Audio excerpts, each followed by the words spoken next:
Hey everybody, it's Jason Blaha here, and I'm just sitting here drinking my morning coffee. And yes, there's real coffee in there. You guys can see it, not fake drinking. I had to put it into these rumors that I fake sip my coffee, or I'm not drinking real coffee, because you know how the internet is. Today I wanted to talk a little bit about, is the deadlift a good hypertrophy exercise? Because the whole topic came up the other day with the microzerotel thing I linked with the rack pulls. And that's an interesting question because we're going to have to determine what good is. Now, let me get this out of the way up front. I would be the first to say that if your goal is purely hypertrophy, it can be difficult to work the deadlift in. As far as a growth stimulation versus a fatigue and all of that goes, as far as those ratios go, as far as fatigue management and the amount of stress that the body puts on that you have to recover from, the deadlift produces a low amount of hypertrophy in respect to that. So if a person is trying to do really high volume training as their approach to gaining muscle, the deadlift may not really be the best hypertrophy exercise. And I'll be the first to admit that. And I think the deadlift is an amazing exercise, but guys who are chasing purely size, I'm not saying not to do the deadlift, but it may not be your best choice for overall hypertrophy. It can play a role, and you'll still see most novice programs guys blow up on using deadlifts. And the same thing would happen because of all the muscles involved in the deadlift. If you took a novice lifter and you had them do nothing but deadlifts for a year, and you had them do deadlifts near their maximum recoverable volume with progressive overload, like deadlifting 3 or 4 days a week, doing nothing else, they would gain considerable muscle mass in that year. Their biceps would grow, their triceps would grow, their pecs would grow. They wouldn't be as proportionate to the posterior end, that stuff would grow faster, but the problem that you would ultimately have, would they reach anywhere near their maximum muscle growth for that year? No, not even close. They'd be lucky to get half. They would be lucky to get half of their maximum possible growth in that first year, even though every muscle in their body would grow. In other words, they would grow a hell of a lot faster if they included multiple other big exercises. Because the problem we run into with the deadlift is that a lot of the growth stimulation that it provides is not full range of motion. It's pretty good on that for certain muscles in the body. Things like all the erectors, a lot of your support musculature, it can induce significant hypertrophy. The problem is that a lot of those muscles do not comprise a lot of body weight in your body, even if they grow very, very big. Most of the other muscles using the deadlift, and it literally uses every muscle in the body. If you hook EMGs up, you're going to find that even your pecs, your biceps, triceps, everything gets stimulation on the deadlift. Everything does. The problem, come back to, is they're all partials. There are either partials or isometric stretching. Now, isometrics can make you grow. In fact, if you were to take a novice, you'll find their biceps will grow just from the stretch overload. Their traps are going to grow just from the stretch overload involved. The problem we have is that heavy isometrics, even with extremely heavy weights, do not produce the same amount of muscle growth over time that we would get from doing full range of motion exercises. They just don't. That's been found over and over and over.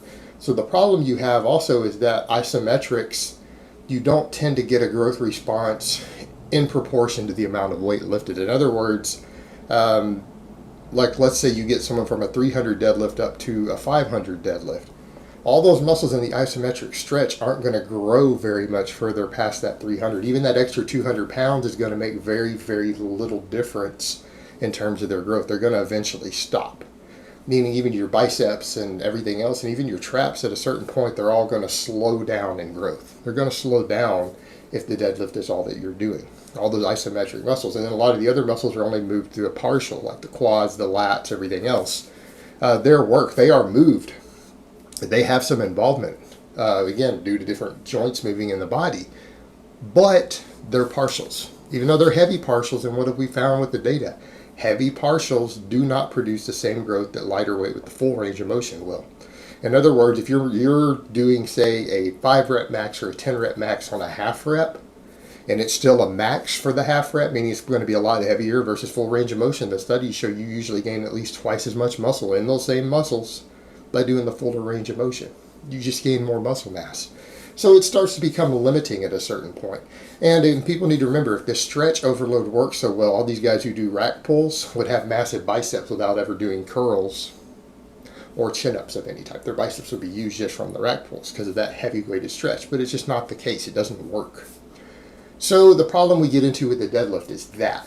And that's reflected in strength athletes as well. It's reflected in strength athletes because what do we know looking at the various data? There have been a lot of studies done on this.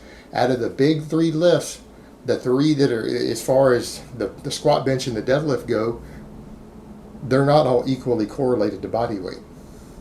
They're not all equally correlated to body weight.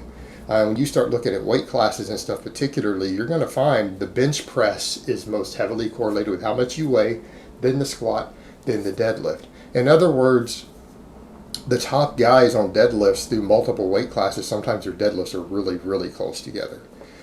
It's not uncommon to go to a national level powerlifting meet and see a 198 pound guy deadlift 700 pounds, right?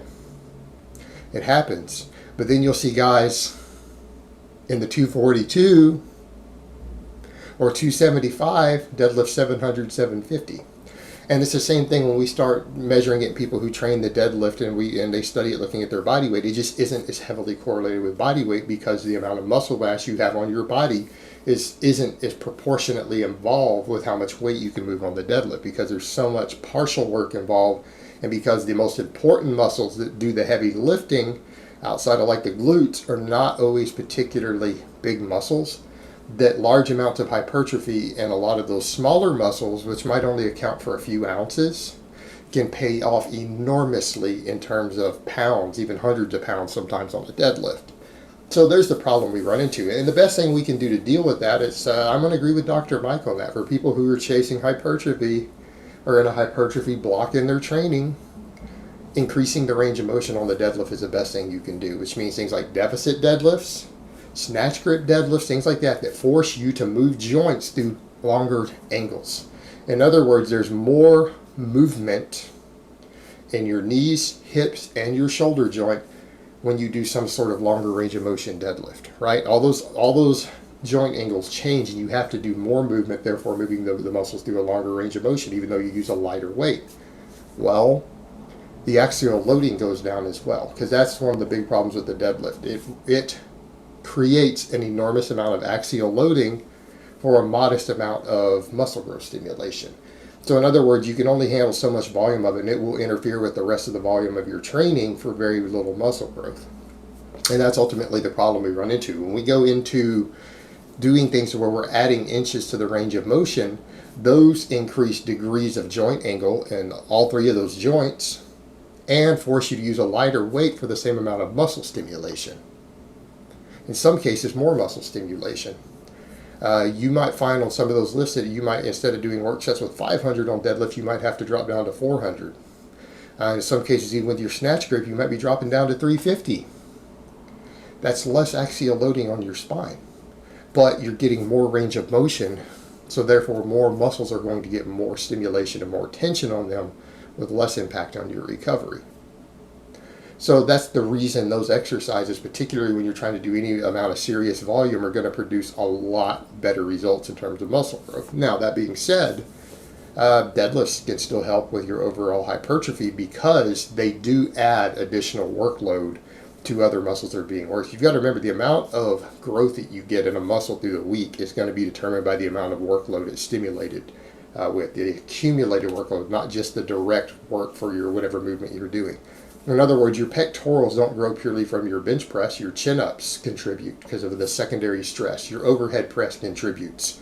Well, the same thing with the deadlift. That additional stimulation could be enough to push you past something like a minimum effective volume to stimulate muscle growth. It might push you past if you're near the low end of it, or it might give you a small amount of additional stress. So it can still contribute to hypertrophy, and the strength gains from it train a lot of your muscles to work together. That builds a lot of additional support musculature, which can help you be stronger and move more weight on other big lifts. And in that case, it will also through a secondary mechanism, help you with your overall workload, which will stimulate more hypertrophy. But as far as it itself being the most amazing hypertrophy exercise, it really isn't from a fatigue management perspective. And I'm not telling people not to do deadlifts. I love deadlifts. It's my favorite exercise. I think everyone should be deadlifting. But let's be honest here. Let's be objective. It is not the best exercise in the world in terms of the amount of fatigue it creates in relationship to the amount of muscle growth that it stimulates. And that is reality. That's true. And I don't think we can create a good argument against that. And I'm not saying lots of guys aren't massive who don't do a lot of deadlifting every week, because they are out there. But it requires a lot more fatigue management to pull that off. It really does. And it is costing them something somewhere else in their training, potentially. So the best advice I would give is still deadlift, but the volume of your deadlifting itself might need to be limited during hypertrophy blocks, or you might want to go to a style of deadlifting that, again, works more total muscles and allows you to use a slightly lighter weight so that you get less axial loading. All right, guys, but that's really all I have to say on that today. I hope it's been informative, and I will talk to you guys next time.